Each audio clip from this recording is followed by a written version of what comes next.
Now I want to turn to Phillip Cruse, who is the owner of Miniatures by Phillip. When I introduced Phillip last week, his segment got more views than any other segment that we ran last week. So Phillip, welcome back. I understand you're going to build a barn for us. I am. The first I redid the concrete. It was so hard last week. I wanted to kind of show, and it's about to harden on me this time, but it kind of just show how easy it is. It should be easier than this, but to draw in your lines and to blow them out. And a quick thing here, a lot of times people need arches. Just shave down a pipe, a PVC pipe, and cut it like that. And just have your wood, I had it here, wood that goes in here like that. And it's so easy to do your arched bridges. I'm going to set this aside. And here's the barn I want to work on tonight. As I said, it's best to go ahead and build the left and right sides because to do the front, we're going to need to set our rafters. And it's much easier to set the rafter, the bird's mouth, over it is than to put this and to try to work each piece of these around that. So first, I'm just going to build a quick frame. Normally, I would put some wood glue, let me see, in along with this. I'm going to get me a glue stick right off the bat. I put me a couple of strips in here to help have more glue area, as well as also to nail Brad into if I want to. And so I don't know where that sticker came from, but and I always do these just strictly out of just scrap wood. There goes my air compressor, but it won't stay on in a moment.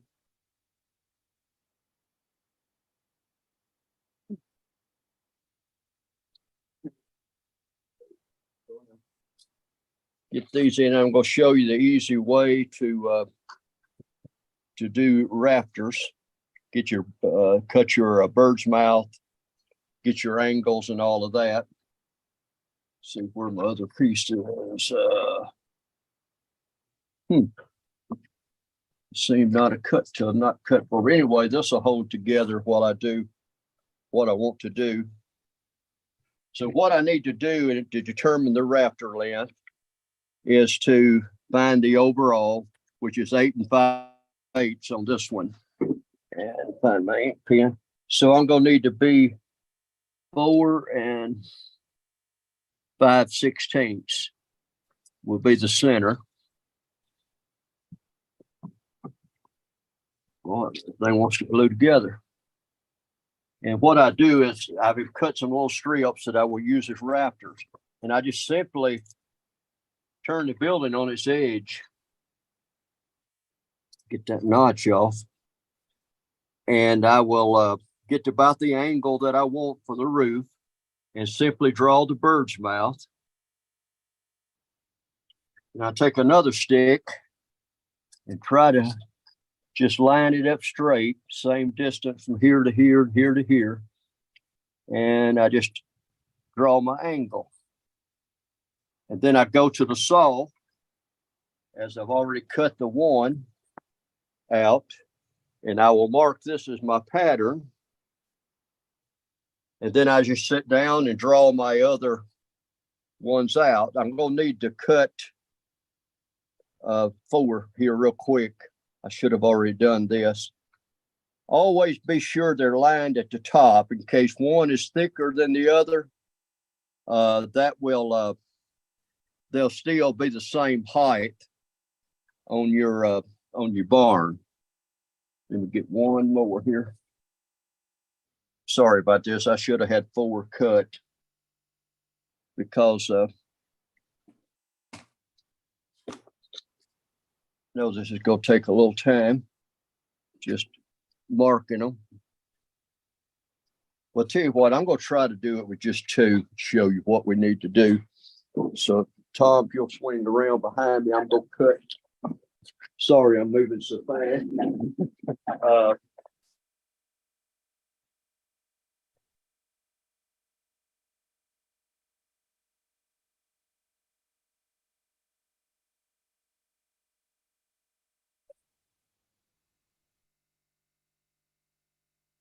Draw it out.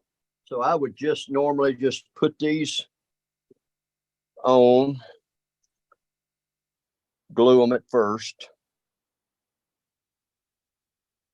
If they're gonna glue, would put my brad gun back hooked up. And again, I usually use some wood glue too. Normally, I'm not going to glue these tops because I need to put a thin piece of wood that will go from this one to the back one for all the other rafters to sit to come against. So right now I'm going to do like this, and then I'll show you how to maybe make your loft. Just simply come in, and what I'm going to do is just reach here on this one. Well, don't do that. I had that one marked for rafters. Let me try again here. Yeah. Then I'm going to just turn right around, put equal these out.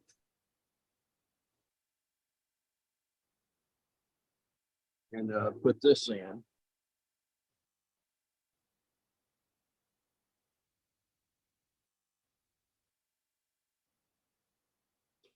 Stick that in good.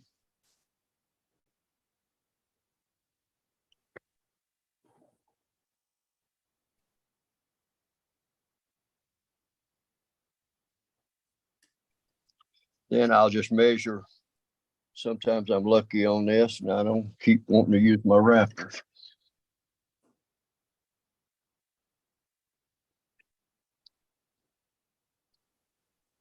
All right.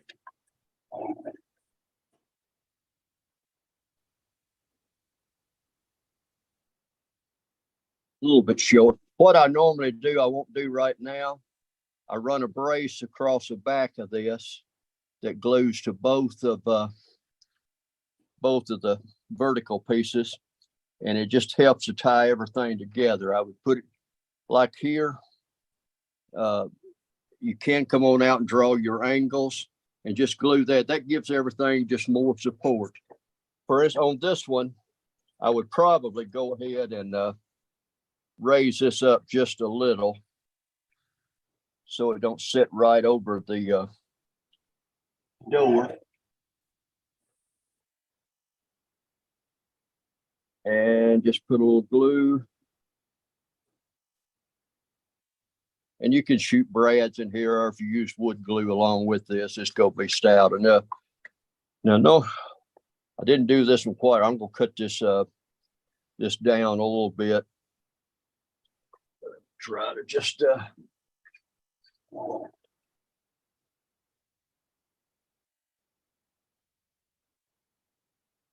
try and have some of this ready. And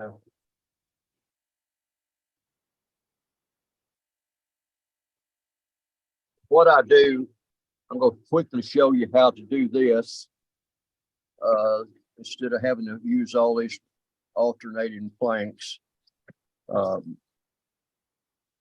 So what I would do, I will actually set this like this, and once I put my vertical things in, I'm going to cut this out.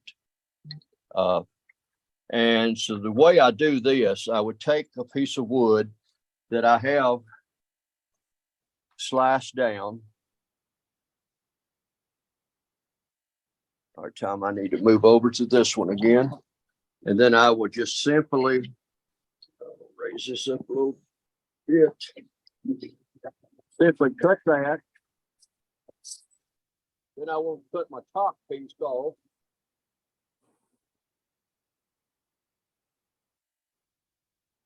To hit the side. And then what I'll do is go down like that. Now I'll do this all the way across. I just gonna go to two right now.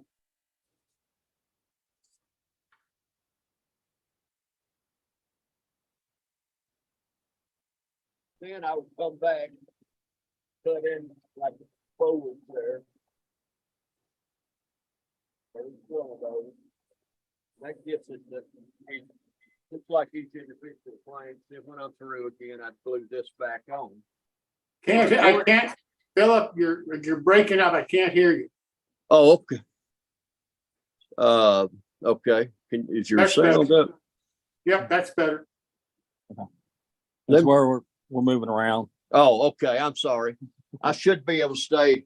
Well, I'm gonna have to move some, but anyway, the rest of it, you just start. Normally I'll put the first piece or two where it connects all three. Tie everything together good. I would cut this. Once I get right over into here, I may want a door here.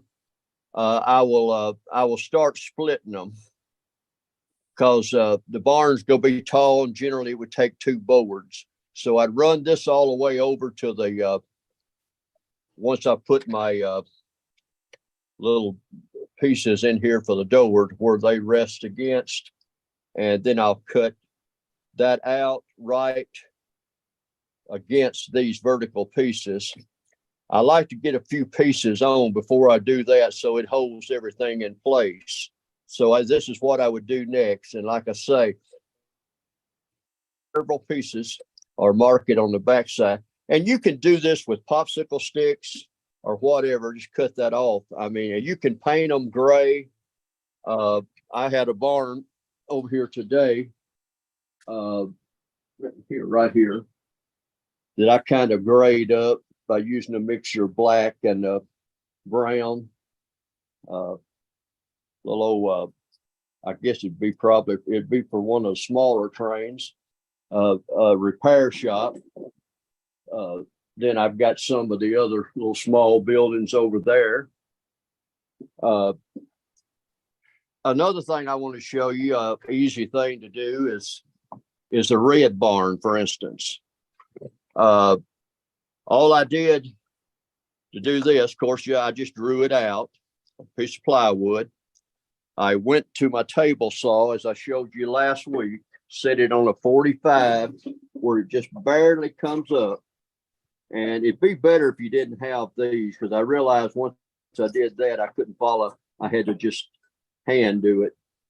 But you cut it so thin and use the very corner of the 45 to cut your little thing, end grooves. And it looks like you've got the boards on there. And then you can either pour the concrete like I did, or you can take some of the cement caulk and just put on here, because a lot of these barns had stone foundation. And you just take some little small pebbles you get out of your yard or wherever, and just stick those right in. And by a few hours now, they'll be there. Sometimes I'll stick some up like this. If they're thin, try to get two on there, and just go ahead like that. And then, of course, all you've got to do is to just piece your barn together at that point. If you glue it, or I would definitely use wood glue along with hot glue. But if you've got a brad nailer, that's great. Pin nailer, whatever. And just put your sides on. And there it's just measuring and fitting your top. And that's a quick barn there. You can make that in an hour or two. And this one doesn't take long once you get started on it. And once you get enough pieces right here to kind of hold everything on both sides in place, I was cut this out and then fit my door in. And then I would have the rafters, about every inch or so apart. Then, of course, we come back with the slats, little thin pieces of wood. It's almost necessary to have a table saw to cut all this with. A person can do it if he's got a big enough blade on a bandsaw, or he can back saw it. But that's basically what I was going to show tonight. I don't even know how much time is left. But one thing I saw today that I've run across that I have, if you ever need any, this would be for bigger buildings, but if you ever need any fluted columns, and they have some this short, Hobby Lobby, but it's going to be in the cake decorating section of all places. You can get about, I think 4 to a pack for it's like $5.99 the last time I bought them, and you can't beat that anywhere. I started show last week about how to make your own little shrubbery.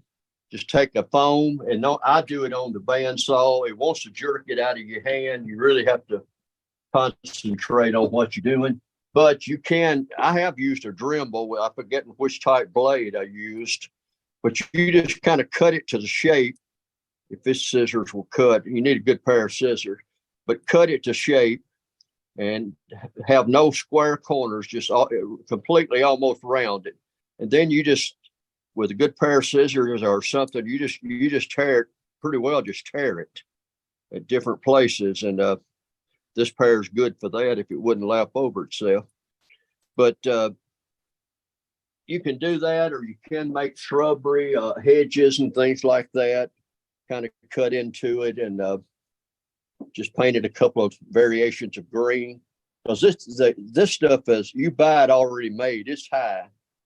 They're very expensive, and you don't get much in a pack. And it's like $12.99, and you can get a sponge and make a world of shrubbery with it. You have any questions?